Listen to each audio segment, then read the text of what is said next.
The alien princess screamed in anguish, her blue blood seeping from terrible wounds as her escape pod hurtled into the uncaring void of space. Rogers slugged whiskey alone in the rusted space station bar. He was a mercenary, a grizzled war dog. With the whole galaxy trying to kill each other for money or power, civilization was rotting from the inside. Rogers only cared about his next job, his next drink, and where his next credit would come from. The grimy bar view screen flashed breaking news. Imperial Arcturian royals butchered by Crimson Claw terrorists aboard a crippled yacht, several brutally executed. The youngest princess ejected in an escape pod, location unknown. Enormous bounty offered for her live return. Rogers chugged his booze and rose to leave. Off to play hero, the crusty barkeep raised an eyebrow. Rogers laughed. Nah, just picking up a paycheck. His rugged ship, the Peregrine, blasted off with illegal military engines. He needed leads fast to beat the competition. Humanity and the Arcturians had a fragile alliance, wary of betraying each other. But Rogers was a lone wolf who didn't play politics. He just wanted the cash. If the Crimson Claws captured the princess, they could ransom the Arcturian emperor for anything. Start a war. Topple the dynasty. Rogers grimaced. He'd seen enough wars to know the carnage if that happened. Arcturian ships were already sweeping the sector. He had to find her first. For the bounty, sure. But deep down, something compelled him, like instinct, something primal. This wasn't just a payday, this was a mission. The Peregrine shook as it dropped out of hyperspace near the shattered remains of the Imperial yacht. Rogers checked his scanners, but space seemed uncharacteristically empty in the wreckage-strewn void. No Arcturian rescue ships, no scavengers, not even stray asteroids. Rogers frowned. Something wasn't right. He inched the Peregrine forward, sweeping the debris for the princess's escape pod transponder. Twisted hull plating and floating bodies drifted past his view screen. A terrible way to go, even for pompous royals. But business was business. What the hell? Rogers grunted as a blaring proximity alert lit up his console. A sleek, predatory ship shimmered out of nothingness off his starboard bow. The lean angles and blood-red markings were unmistakable. Crimson Claw. Rogers had tangled with these ruthless bastards before. Part pirate, part terrorist, all bad news.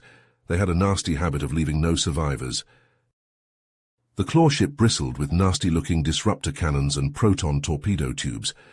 Looked like a modified Mantis-class interceptor, fast and deadly. Rogers realized the claws had second-guessed the Empire's rescue attempt and set up an ambush, and he'd blundered right into it. His comms crackled to life.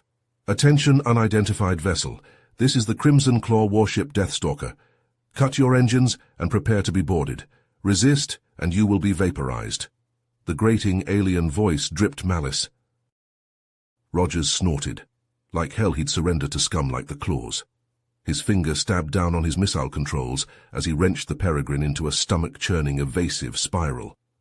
A salvo of missiles streaked from his ship and detonated against the Deathstalker's shields in blossoms of fire.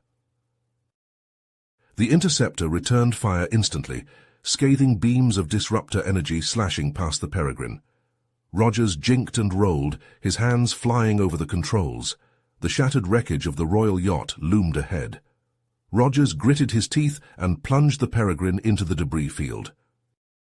It was a deadly game, threading between jagged hunks of metal at breakneck speeds, while lethal energy blasts crisscrossed around him. The Deathstalker was hot on his tail, spitting fire. Rogers wove a wild, unpredictable path, using the drifting debris as momentary cover. Sweat beaded his brow as he strained the Peregrine's inertial compensators to their limits. A disruptor bolt clipped the Peregrine's dorsal hull, sending damage alerts screaming. Shields buckling, weapons offline. Rogers knew he couldn't outfight the claw ship. Time for a gamble. He kicked the Peregrine into a twisting climb, luring the interceptor into a dense cluster of wreckage. With a grunt of effort, Rogers lined up his last missiles and fired, not at the Deathstalker, at the debris itself. The missile struck home, and the wreckage erupted into a massive fireball. The shockwave slammed into the Deathstalker and sent it tumbling, trailing smoke and sparks. Rogers didn't wait around to see if it was destroyed or merely crippled. He punched the throttle and rocketed clear of the expanding cloud of debris. In the sudden stillness, a faint ping from his sensors. An escape pod transponder hidden in the drifting wreckage. Rogers guided the Peregrine to the pod and latched on with a docking tube. His trusty blaster in hand, he cycled the airlock and clambered into the pod. There, slumped over the controls, was Princess Linux. She was in rough shape, her blue skin ashen, and her flight suit stained with dark blood. But she was alive, if barely. Rogers gathered her up as gently as he could and carried her back to the Peregrine's medbay. He hooked her up to the emergency medi-system and began tending to her injuries as best he could. She was a real looker, he had to admit, with a face that could grace 1,000 magazine covers. But there was a toughness to her too, a survivor's spirit. Fancy that, Rogers mused. A rough-and-tumble merc and a royal princess thrown together by the winds of fate. The universe had a sick sense of humor. Rogers set a course for the nearest Imperial outpost and pushed the Peregrine's abused engines for all they were worth. The princess needed better medical attention than he could provide, and he sure as hell didn't want to be around if more Crimson Claw ships came sniffing. Plus, there was the little matter of his well-earned reward. The Peregrine screamed through hyperspace, engines maxed, carrying its precious cargo toward salvation at the nearest Imperial outpost. In the medbay, Princess Linux stirred, eyelids fluttering open. She winced, hand going to her side as pain lanced through her body. Her surroundings were unfamiliar, a Spartan medbay, clearly not of Arcturian design. For a moment, panic surged in her chest. Then she remembered. The attack. The escape pod. And then, nothing. Composing herself with a deep breath, Linux sat up slowly, regal bearing reasserting itself despite her bedraggled state. She was an imperial princess, after all. She would not cower in fear. The medbay door slid open, and a rugged human entered. Linux tensed, then relaxed fractionally as she recognized him from the escape pod. Her rescuer, it seemed. The man gave a short nod. "Rogers, looks like you're awake. How are you feeling?" Linux studied him, taking in the battered flight suit, the casually slung blaster, the rough-hewn features. Not one of her usual court sycophants, that much was certain. "I am recovering," she said carefully.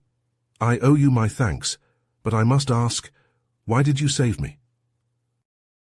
Rogers shrugged, a wry half-smile tugging at his mouth. "I'm not going to lie, Princess. The reward on your head is pretty substantial. That's a hard thing for a merc to pass up." Linux considered this, head tilting. How refreshingly honest. In the Imperial Court, such blunt admission of self-interest was rare. There, everything was cloaked in layers of flattery and intrigue, agendas hidden behind honeyed words. This human's plain speech was almost a relief. "I see," she said. "And is that your only reason?" She sensed there was more to this Rogers than simple avarice. Rogers scratched his chin. "Let's just say I'm not a big fan of the Crimson Claws. Denying them a prize like you, well, that's just a bonus." Linux nodded slowly. The attack on the royal yacht had been brazen, even for the terrorists, tensely escalating their decade-long insurgency against the imperial throne. Her father, Emperor Kylex III, had underestimated the depth of anti-monarchy sentiment festering in the outer systems. So my would-be assassins were the Claws. I suspected as much. Their boldness grows by the day. Rogers leaned against the bulkhead. "Yeah, about that. What's their gripe with you royals anyway? I don't exactly keep up with Arcturian politics." Linux sighed, collecting her thoughts. Where even to begin? "My people are divided. The imperial court is seen by many as a decadent relic, more concerned with its own opulence than the good of the common folk. The Crimson Claws began as reformists, but have become increasingly radical. I fear that—" A shrill alarm cut her off. Rogers sprang to the door. "Hold that thought, Princess, we've got company." He sprinted for the cockpit. Linux, gritting her teeth, hauled herself out of the medbay cot and staggered after him. On the viewscreen, 3 lean attack ships dropped out of FTL. Crimson claw markings stood out starkly on their hulls. Rogers cursed. Persistent bastards, aren't they? Strap in, Princess. This is going to get bumpy. His hands flew over the controls as the enemy ship spat fire. Linux dropped into the co-pilot's chair, hissing in pain. Her fingers danced over the unfamiliar console, bringing up a sensor display. There, she jabbed a finger. An asteroid field bearing 227 Mark 16. We can lose them in the rocks. Rogers flashed her a surprised glance. Good eye. He wrenched the Peregrine into a stomach-churning snap roll, narrowly evading a barrage of disruptor pulses. The claw ships clung to their tail, weapons blazing. The asteroid field loomed ahead, a chaotic jumble of tumbling stone. Rogers didn't hesitate, plunging the Peregrine into the deadly maze. Linux clutched the armrests as he jinked and wove between the spinning rocks, inertia slamming her against her restraints. The claw ships pursued relentlessly, their shots going wide as they struggled to match Rogers' wild maneuvering. "Come on, you scaly sons of bitches," Rogers growled through clenched teeth. "Let's dance." He corkscrewed through a narrow gap between 2 asteroids, the Peregrine's hull scraping stone. The lead claw ship tried to follow. Tried.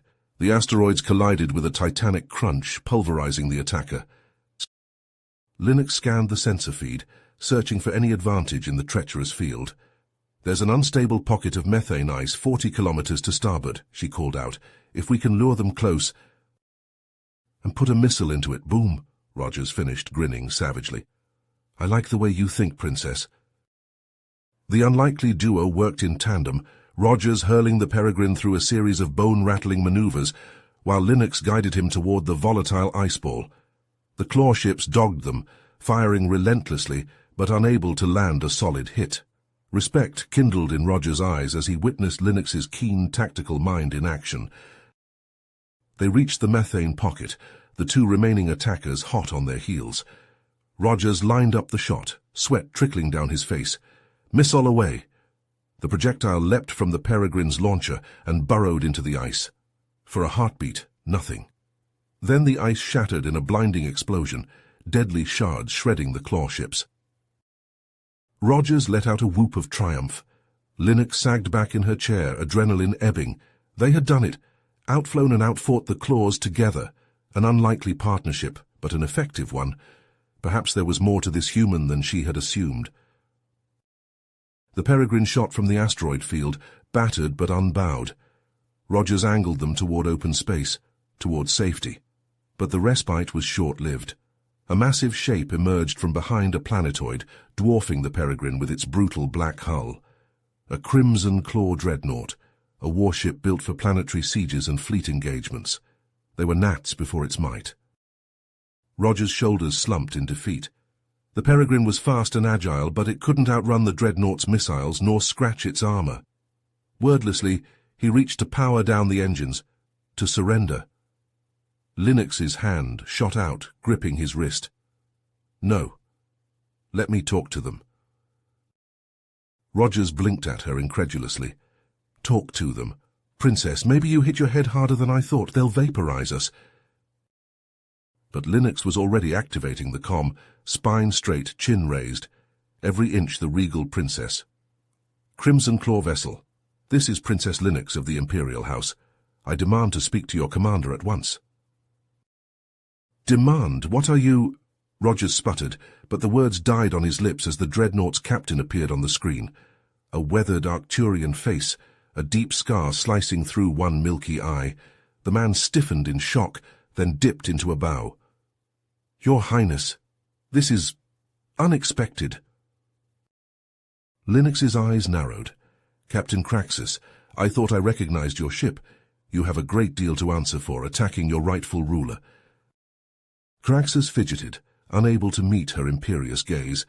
"Apologies, Princess. I was following orders. From the Crimson Claw leadership. I had no idea you were on that yacht." "You serve the Claws now?" Linux's voice dripped with disdain. "Have you forgotten your oaths to the Imperial Navy so readily? You were a loyal officer once, before your disgrace." Shame flickered across Craxus's face. Rogers leaned in, muttering, "Disgrace? What's she talking about?" "Not now," Linux hissed. "To Craxus, I offer you a chance, Captain. A chance to redeem yourself. Let us pass. Return to the Empire and face judgment for your crimes. Show you still have some shred of honor left." Craxus wavered, indecision written across his features. Linux pressed on, voice softening. "You were a good man once, Craxus. A good soldier. It's not too late to be that man again." A long silence. Then Craxus straightened, resolve hardening his scarred face.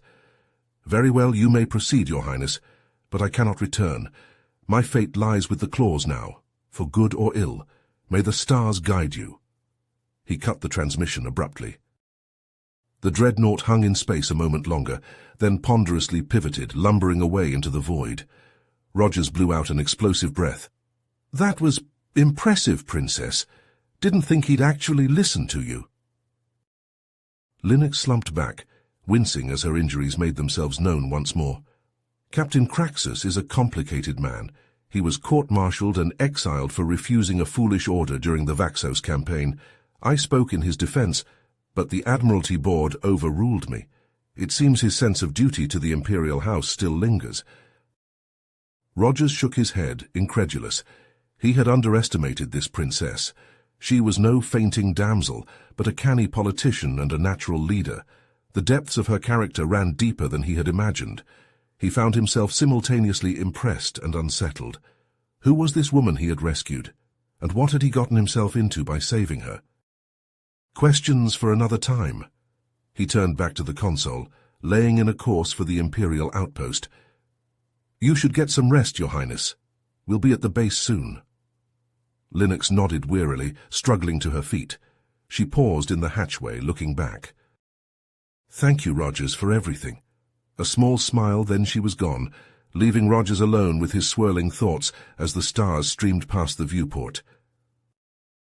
The battered Peregrine limped into the Imperial outpost's docking bay, scarred hull still bearing the marks of Rogers' daring rescue. As the ship settled onto its landing struts with a hiss of hydraulics, a cluster of towering spires rose before them, gleaming under the distant sun.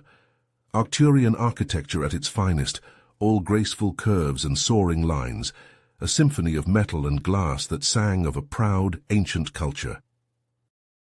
Rogers and Linux descended the boarding ramp together, the princess's regal bearing only slightly diminished by her torn flight suit and disheveled hair. A phalanx of armored guards awaited them, snapping to attention as Linux approached. Their leader, a stern-faced Arcturian with a captain's insignia, bowed deeply. "Your Highness," he intoned, "thank the stars you're safe. We must get you to the medical bay at once." Linux nodded, fatigue evident in the slump of her shoulders.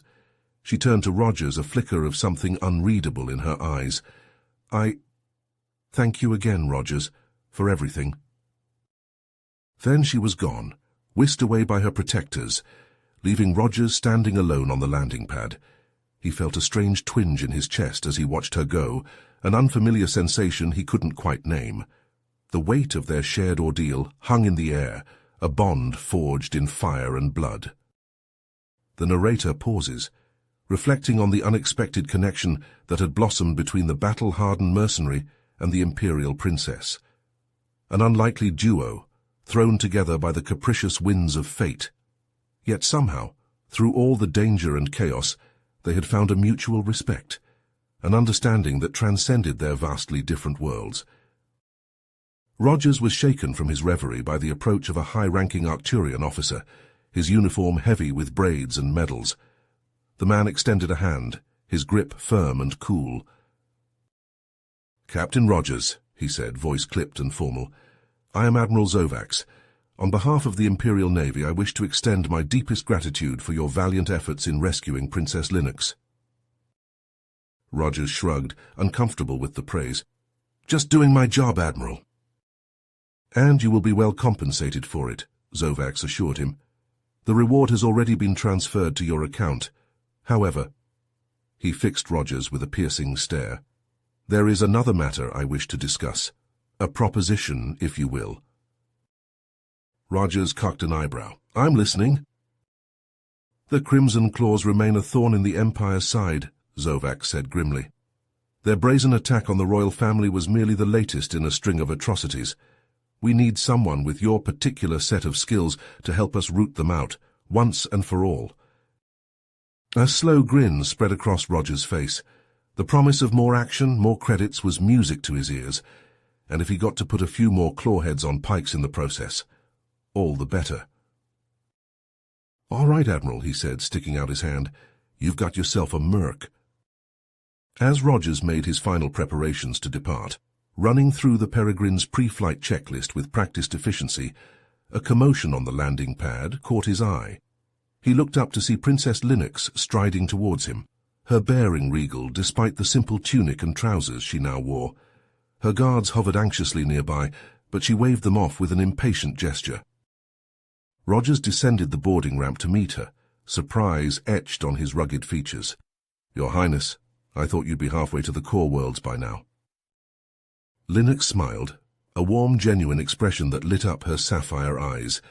"I couldn't let you leave without a proper farewell." She reached into a pocket, withdrawing a small, intricately wrought medallion on a silver chain. Arcturian runes glimmered along its edges, framing a polished stone that swirled with hidden depths. "This is for you," she said softly, pressing it into his palm. "A token of my gratitude. May it bring you luck in the battles to come." Rogers stared down at the medallion, throat suddenly tight.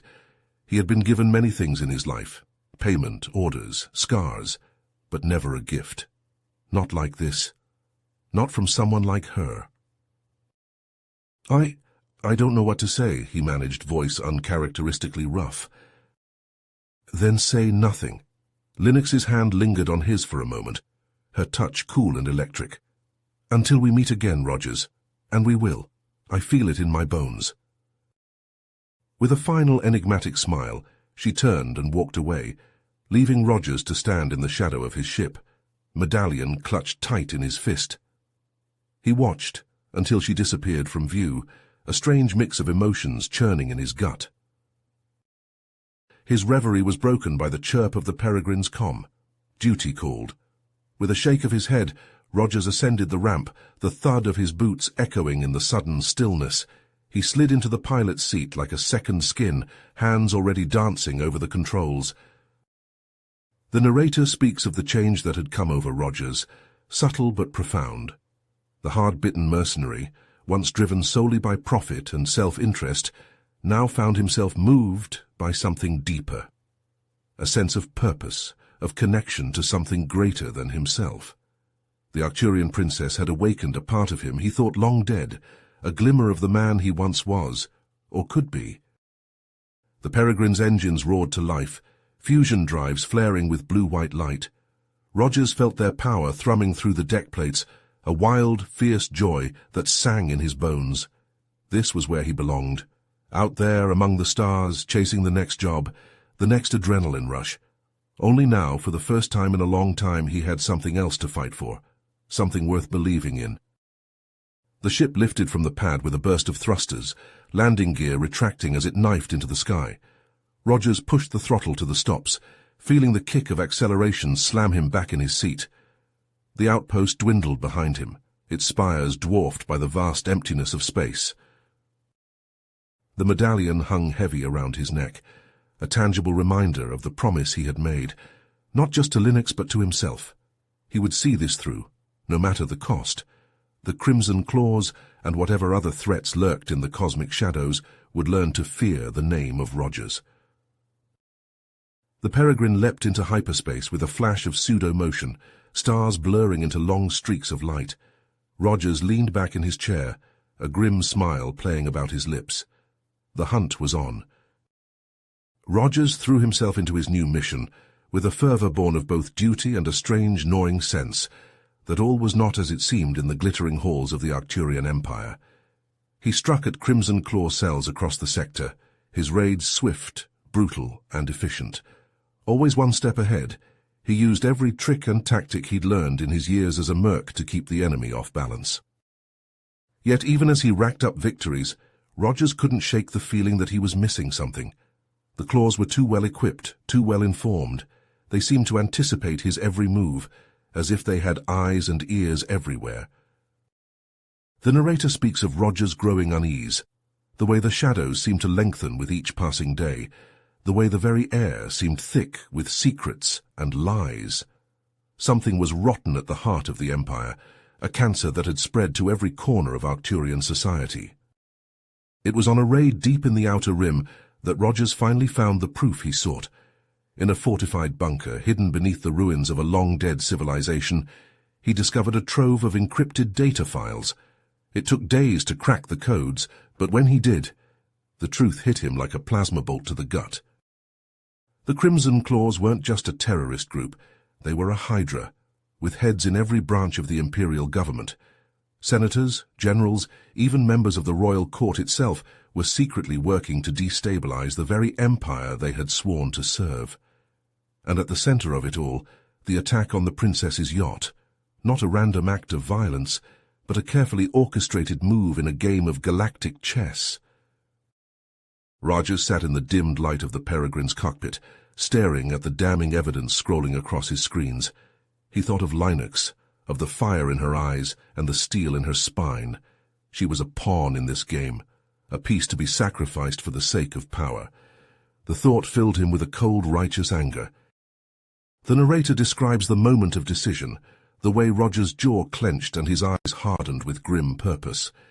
He had a choice to make, to walk away, to leave the Arcturians to their fate and collect his pay, or to stand and fight for something greater than himself.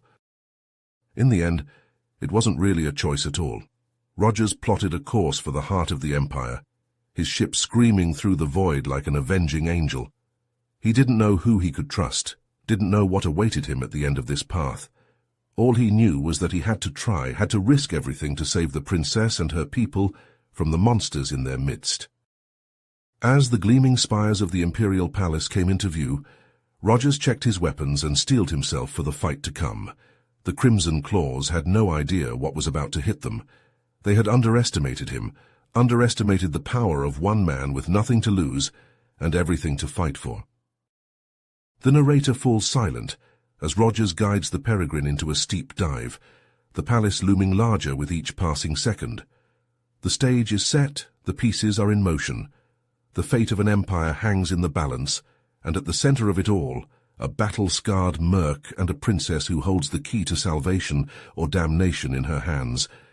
The story is about to reach its crescendo, and nothing will ever be the same again. Rogers bursts into the grand hall of the palace, blaster spitting fire. Crimson Claw assassins pour from every shadowed alcove, their weapons a storm of light and fury. Rogers dances through the chaos, his aim true, his reflexes honed by a lifetime of battle. But there are too many even for him. A bolt sears across his ribs, another grazes his temple. He staggers, blood dripping into his eyes, but he doesn't stop. He can't stop.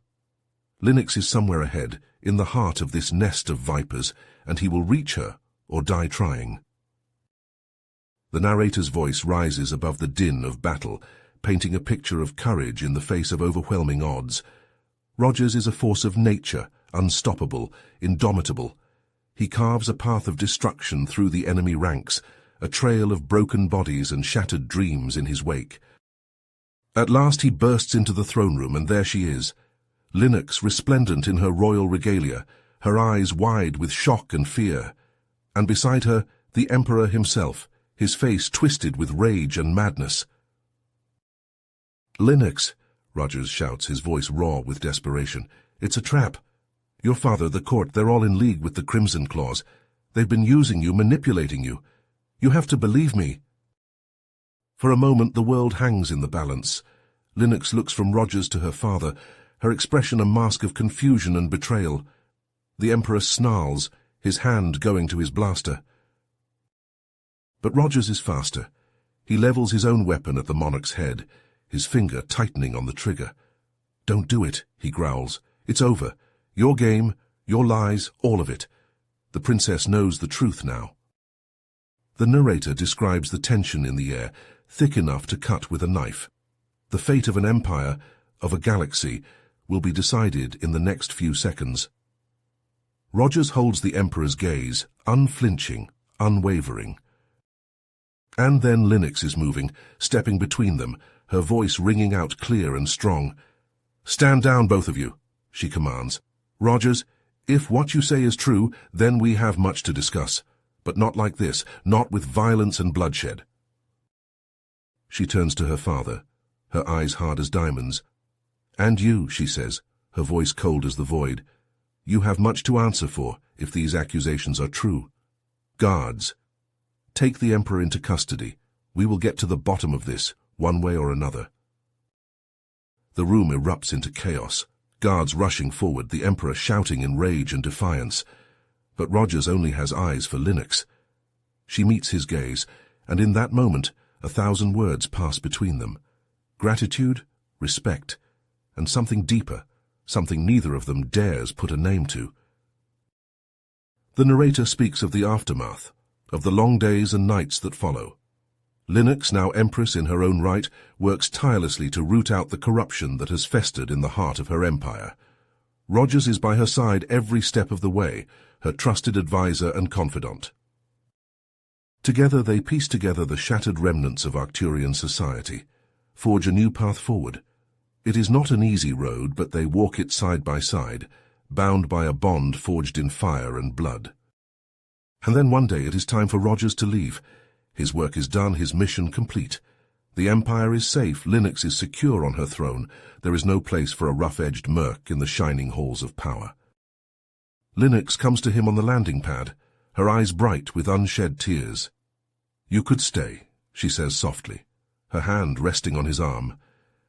"There will always be a place for you here by my side."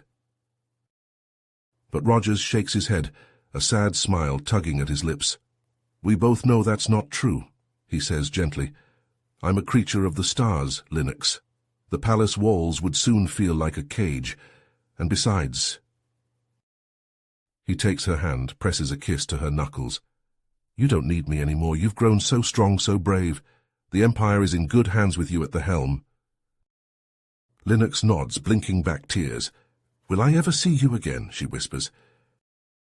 Rogers grins, that same rakish smile that first caught her heart. "Count on it, Princess.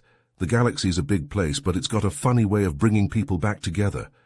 Until then—" He pulls her close, and they share one last searing kiss, a kiss of farewell, of promise, of a love that will endure across the light years. And then he is gone, striding up the ramp of the Peregrine, the engines roaring to life. The narrator speaks of the bittersweet ache in Linux's heart as she watches the ship rise into the sky, growing smaller and smaller until it is lost among the stars. She knows deep in her soul that she will see him again. Someday, somehow, their paths will cross once more. But for now she has an empire to run and a people to lead. She squares her shoulders, turns back to the palace. The future awaits, and she will meet it with the same courage and determination that have brought her this far. And out among the stars, a lone ship streaks through the void, carrying a man forever changed by his brush with destiny. Rogers leans back in his pilot's chair, the medallion Linux gave him warm against his chest. He doesn't know what the future holds, but he knows he will face it as he always has, with a blaster in his hand and a fire in his heart. The narrator's voice fades away, leaving only the endless expanse of space and the promise of new adventures yet to come. The story of Rogers and Linux may have reached its end, but their legend is only beginning. You have reached the end of the story. If you enjoyed this story and want to support us, please leave a like and subscribe to our channel, and for every comment that says 88, I will heart every single one of them. Thank you for your time.